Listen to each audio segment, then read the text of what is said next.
ଘରୁ ଧାଇକି ମ୍ୟାରେଜ କରିବାଟା ପେଲେ ଏଇଟା ଶୁଣ। अभी मजा आएगा ना भिड़ो।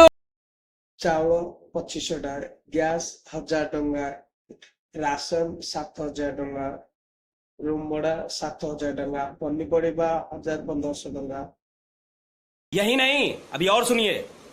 ଦିଥର ବି ହପ୍ତାକୁ 4 ଥର ଚିକେନ ଖାଇବ, ଆରେ ମାସକୁ 4 ଥର ଚିକେନ ନନଭେଜ ଯାହା ବି ଖାଇବ ସିଏ 1000 ଟଙ୍କା।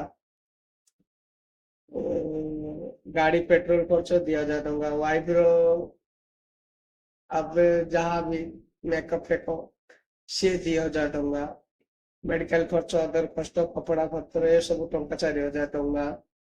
ମୋବାଇଲ ଥିବ ତମର ୱାଇଫ ର, ସେ ରିଚାର୍ଜ 2 ମାସ ମାସକୁ ବି 400 400 800 ଟଙ୍କା।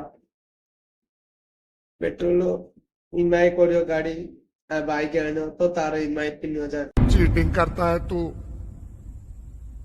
चीटिंग चीटिंग चीटिंग करता है तू। ए सब लेखा जोड़ी करले मैक्सिमम मास को 30 40 हजार टका जाउछ।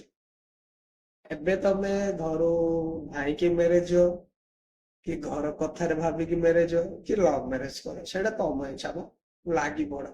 भाई मुझे सब देखला पर मत डर भाई। ए उठा ले रे देवा, उठा ले रे बाबा। नहीं बा नहले जे हबानी।